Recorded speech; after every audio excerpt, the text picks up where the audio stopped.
First off, it's amazing to have a U.S. president that puts preserving our culture above all else. That's what I had hoped for. That's what some had talked about before. If you don't preserve us as a people, then none of the other good things really matter. They won't stand the test of time the way preserving our history and culture will. And that's what he went straight to when he saw that migrant problem firsthand, which the media never reports on because the whole thing is an attempt to destabilize the West, and it's working over there. And if it were the migrants coming on their own, it'd be an invasion. That's what it is. Just the other day, a whole bunch of them stormed to Spain, and it's as usual, these young, strong men that don't look like they're the refugee type. They came from that supposed war-torn place where they left their families and just come in for the benefits and insist on staying there, and like it or not. And that's happened all over since 2015.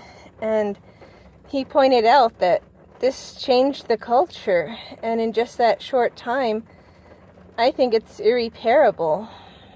Honestly, you can look up any of these videos on YouTube. There's plenty of them. As I said, it won't be on the nightly news, but I mean, it's dangerous now. And even if that weren't the case, even if there weren't all these extra acid attacks and all this violence from a really violent culture that, as well as wanting world takeover, they just want to harm anything in its way.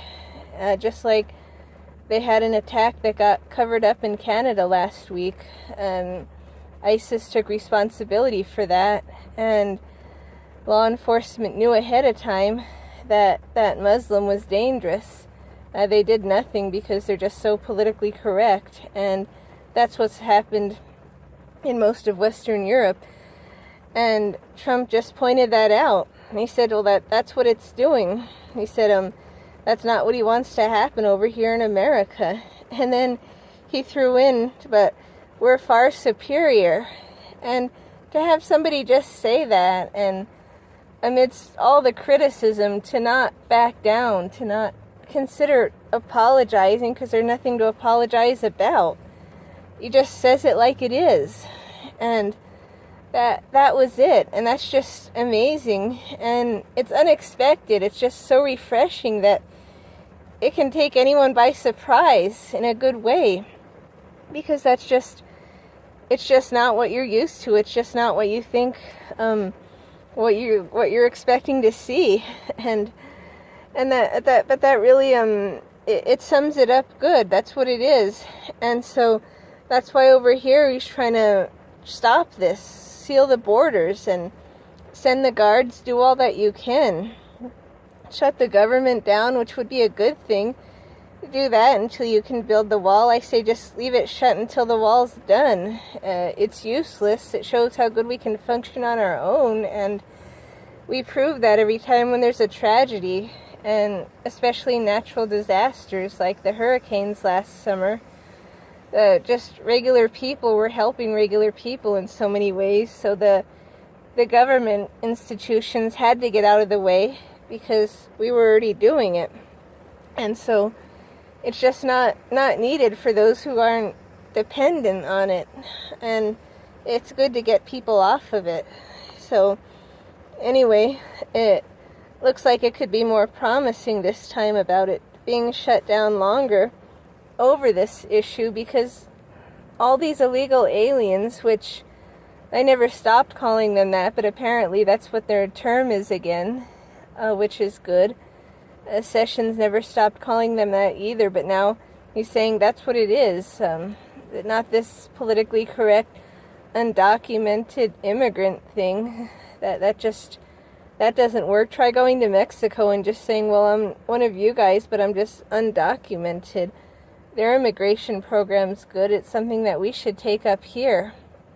And it's something if we want to preserve our culture, we should.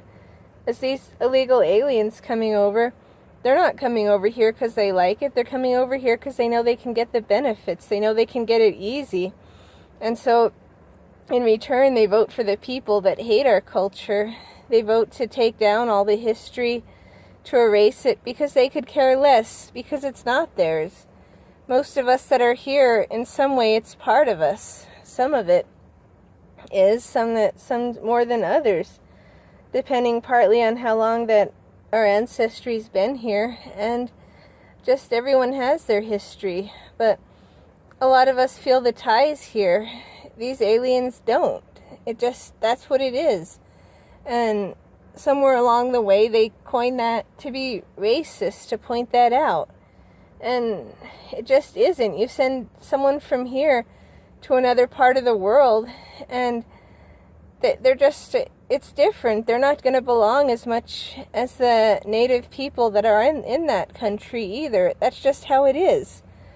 It's not their culture. Now, there's a handful of people that would go, and they'd like it so much that they'd assimilate, and they'd be willing to leave most of this behind and not let it interfere with them.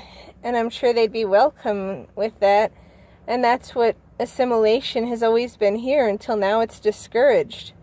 And since it's been discouraged, this place, it's like just a giant shopping mall or a soup kitchen. And that's not what we want. And when you have a president that loves America so much, that's not what he wants. And so he's trying to stop that by getting everyone out who doesn't belong here.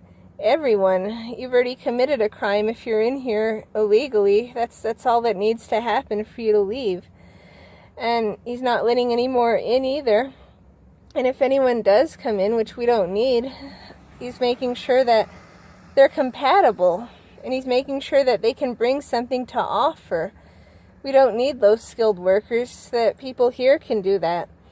We need people that can actually make a difference. Again, if you're going to bring any more in, but that's where the culture comes in. If somebody who's highly skilled and really just, say, highly intelligent and an expert at their trade, they may be better off in their homeland, because that doesn't mean that they can mesh well here.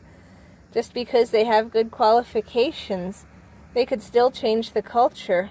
And that's what we have to hold on to now. And I think he realizes that. And a lot of people realize that. Way more people than not want the immigration to just halt. We have quite enough people here. In fact, we do need it to go the opposite way, which little by little it's happening. I hear about these busts every day. You hear about some of them, and some get more than others, but they take the illegals out. They find them working here illegal or doing something, and they get them out. And the process needs to be faster. And if you're not a citizen, you don't have those constitutional rights. You don't get a trial. You're not from here. You'd be sent back. You came from the southern border, so you go back out through the southern border. And we need even more of that. It's happening, I guess, as much as possible. We need better laws, and we really need to seal the border and enforce the immigration laws on the books. That's something. The laws aren't so bad if they're enforced. And in order now to preserve the culture, as I say, and not completely change it, not completely take down every statue that the newcomers are either genuinely offended by or told to be offended by for their free stuff, so they scream the loudest. And that's really what happens. And you talk about this Russian influence in the election. Of course, that's just, there's nothing to that. All that is just to break people's spirits. It's to bring people down. It's to make Trump not look legitimate, and it's to make all the supporters just like feel bad and stuff, and that shouldn't happen. There's nothing to that. But let's say if that's believable, then what about Mexico's influence? They send all these illegal aliens. They vote then anyway. And even if they didn't vote until they so-called become legal, which is so strange, you sneak in here and you say you've been here a while so that you somehow have this right to be a citizen. and that's allowed often enough. And so there you influence the electorate that way. And that's happened. That gets no investigation. That gets no recognition. That's something no one talks about, including like the alt-right and a lot of these programs and a lot of these YouTube channels. They don't bring that up. They don't bring that up, that Mexico's basically influenced every election for the past 30 years like that. The people just pour in and they vote. They don't need IDs, so a lot vote more than once. And that's how it is. And when you have them on tape doing that, it's still denied.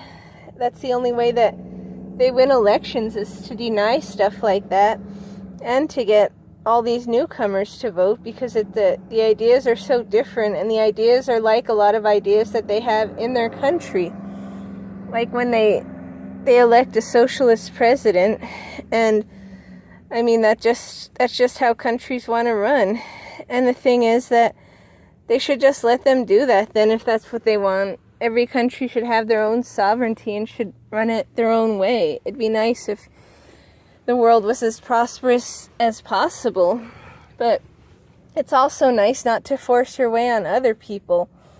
But when they want to have that, they have to have that in their own homeland instead of trying to bring it here, because that's really starting to upset people, and the friction is on high, because you have these newcomers coming from these places, similar to North Korea, where it's socialist, it's tyrannical, and they know nothing about our history, nothing about our Constitution.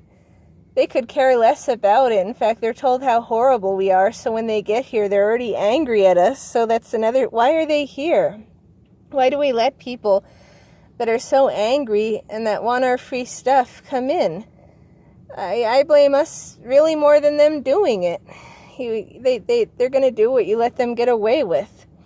And so you have a bunch of those people, and through politics, through protests, through whining and all kinds of stuff, they change some laws, they change some politics, and then the people running that these people vote for have a big package of stuff that includes erasing the history, that includes not preserving stuff. And that's just ridiculous, to erase a country's history, and it doesn't make these people feel any better. They just see blood, so they get worse and worse. And that's how it is. And if you stand up to them, that's the only way that they get a little bit better, for lack of another word.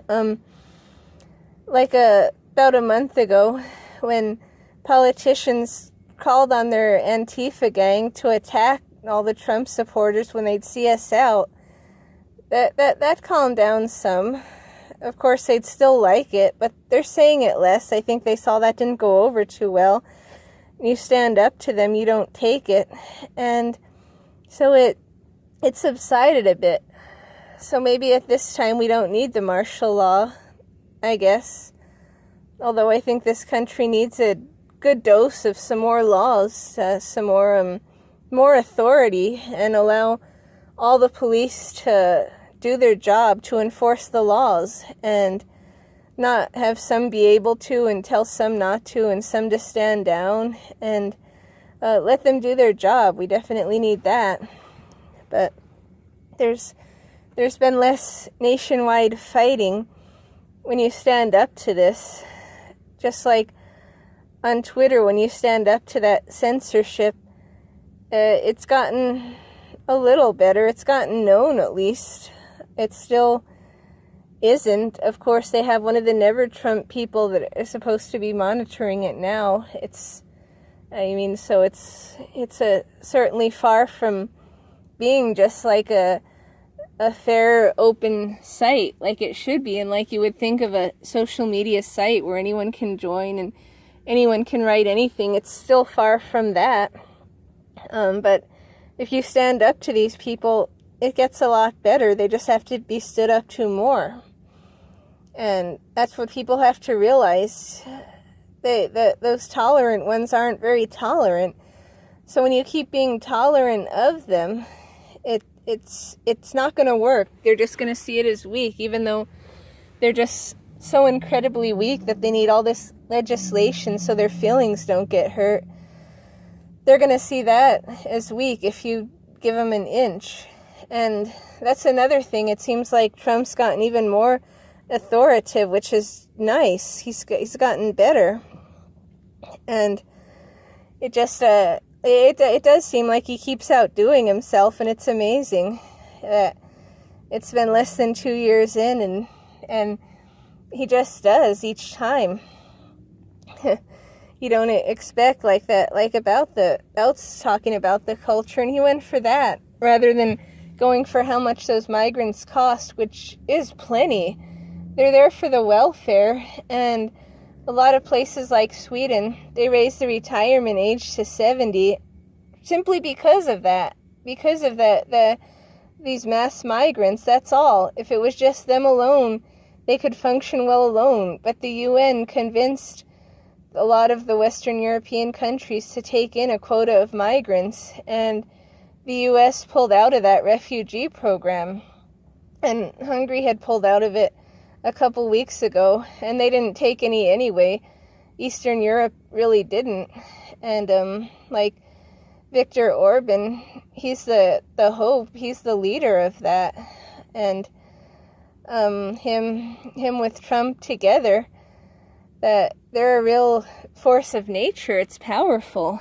And to see someone from a country and a place that's more politically correct be on par with Orban, where they've never been politically correct. They've always stood up for their heritage, and they've always preserved their culture and their country above anything else, not taken in migrants, have strict immigration. If you're not Hungarian, you can only be there to visit. You can't stay no matter what.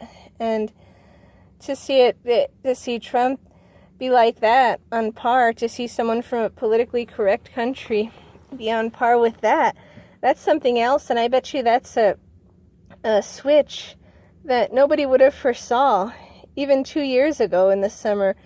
If they thought he would win, nobody ever foresaw that it would be that good, that it would be that much, that he'd stand up for the country that much. A lot just thought it wouldn't get any worse.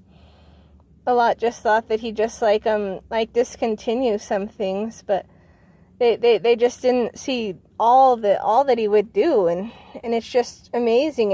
And each day there's so much, and you miss some of it.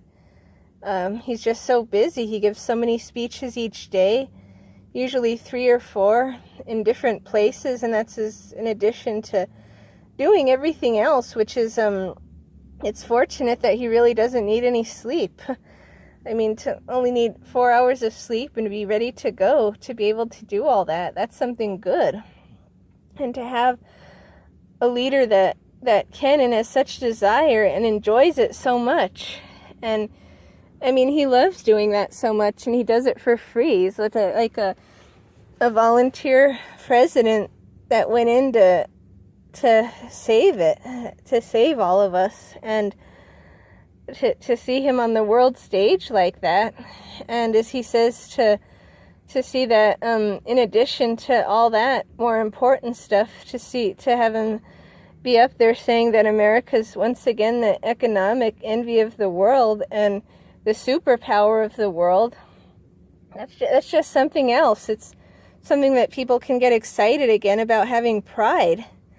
And when we border a country that's even more politically correct to the north, when they used to be kind of similar in ways, though less known on the world map, but I mean that like Trudeau's Canada, that's not traditionally how it was, and a lot of people are fed up with that. And so this new one that's like Trump, he's getting very popular for their 2019 election, because most people see that kind of watered down weakness isn't working at all, and it's an embarrassment, especially bordering this. And so, I mean, to see that contrast difference just right here, and to see him with the rest of the world, just know that America's like taking over, and he has so much patriotism. It's just something else to see, and to to just really see that day in and day out. It's something special, and it's like an unexpected wonder that I think a lot of people see. It's hard to describe, but I think a lot of people have that feeling in this day and age. And so, like I was saying, he didn't mention the economic hardships that these migrants put on over there, because that's secondary to the fact that they're going to run it into the ground as is. Now you need metal detectors and guards around all these famous structures that used to not need it. You have these like tent cities, like the sanctuary cities. They have that here too. And that's just not anywhere where anybody would want to live. That's really third world, and you don't want to import people that are going to live like that. You just don't. You don't have to give away your culture. You don't have to give away your country to prove a point, because you're so afraid of being called a bigot or being called something like that. I mean, I could care less. I'd rather have the civilization be saved and have history be preserved and have people that are going to help preserve it and be called anything people feel like using their free speech to call me, than to just be afraid of saying anything. And I hope less and less people are afraid. That was one of the biggest problems, and that's how we got ourselves into that, because people gave into that politically correct kind of all that stuff, and they were afraid to say what they thought. They were afraid to even honestly say what was right. They were afraid to say anything, so they didn't say anything. And then when he came along and said something, I think more and more people are speaking up, and they realize, hey, he's right. They realize that the fact that he's right, it matters more than the way he's saying it. And it's refreshing the way he's saying it. Some people don't think that he ought to say it the way he's saying it sometimes, but even so, they say that, but what he's saying is correct, and they see why he's doing it. And to have something like that is something else, because countries can recover from an economic bust. They can come back. You see Eastern Europe, parts of that come back from socialism, from communism. It can recover as long as you still have your people, your culture, what made your country. Otherwise, it won't be that anymore. You bring in all these migrants from the Middle East that are looking for war. Of course, that's not going to be France any longer, or England, or any of those places that he went where they have a lot of those, and the destruction is sad. And those countries, I mean, they're really all but lost, because people, they don't have guns over there. They don't have these amendments. They hardly have speech. They lock people up for saying stuff on Facebook and Twitter. And so it's a sad situation. And it's a situation that a lot of people want here, because they want anything but Trump. They want anything but his supporters. And so they don't understand that much, but they want that here, starting with this political correctness, because if you can control what people say and think, then you can control them easier. Then you can be in charge of what happens. You can do what you want, because they only mean control for us, not for them. They can demonstrate at any time without a permit, and they get away with it.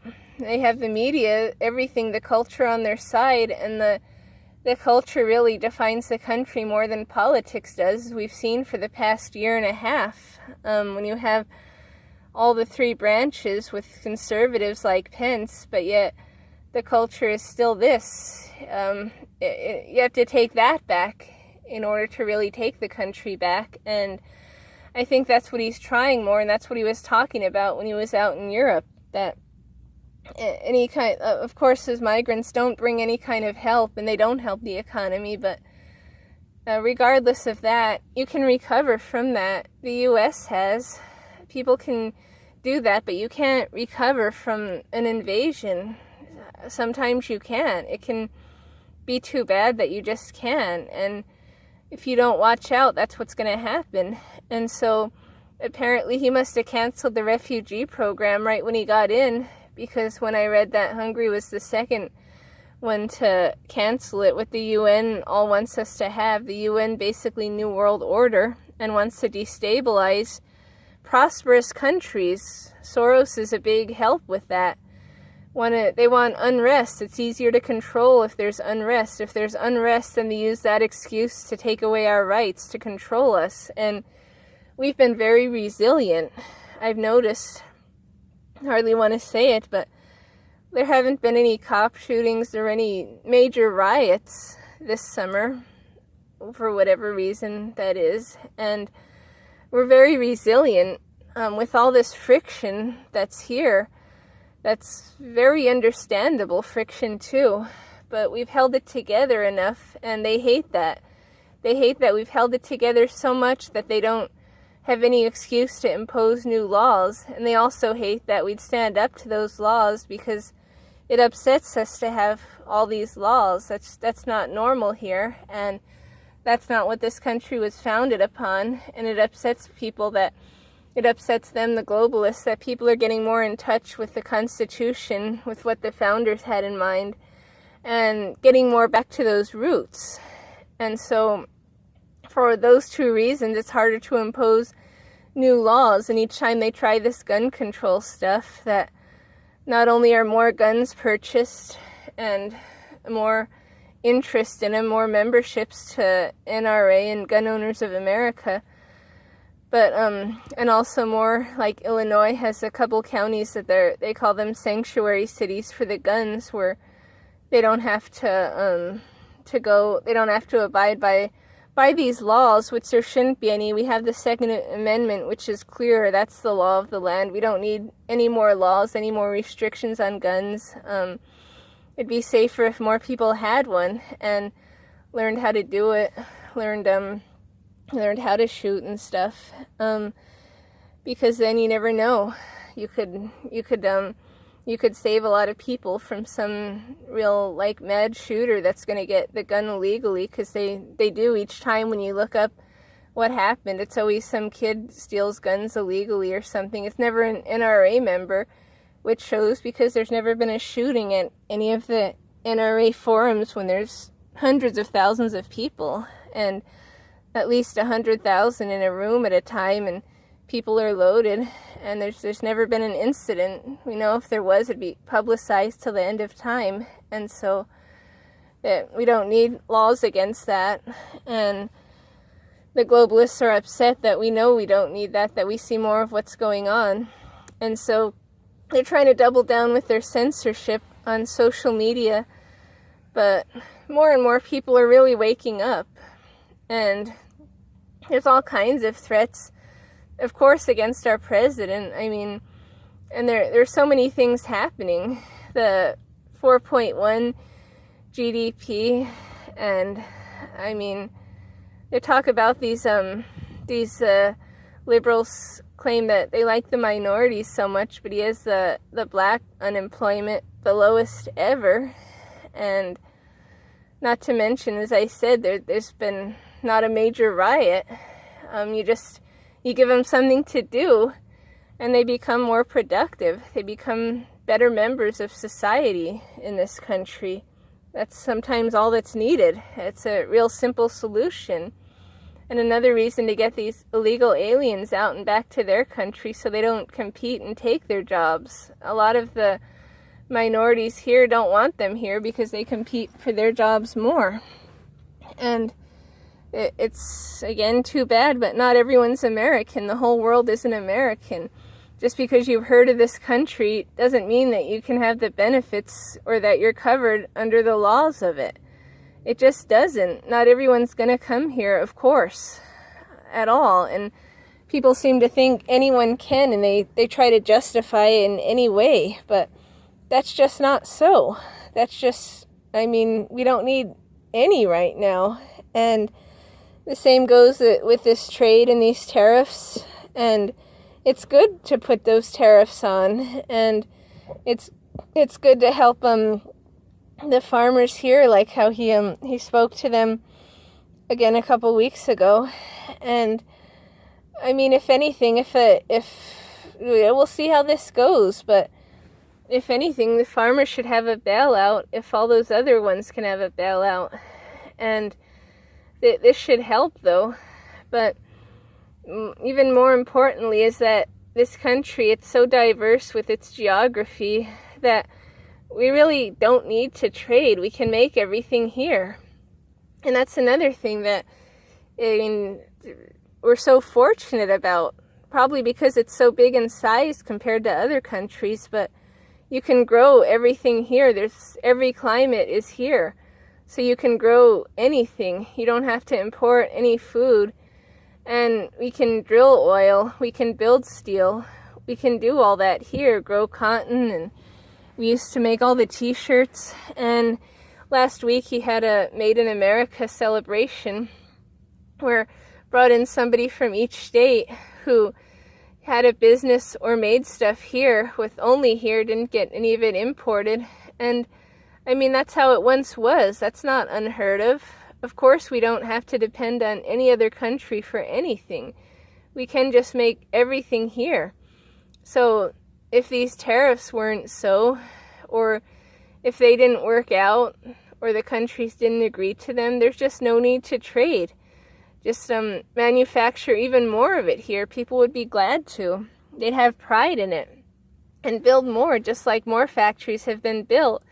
Whereas before, a lot of them had been abandoned. Enough were abandoned and had less workers, and it was uncertain. And now more plants have been built, factories, more car parts and cars here. And so we just we can make everything just right in this country. A lot of countries aren't that fortunate. So if anything, they need us, but we don't need them.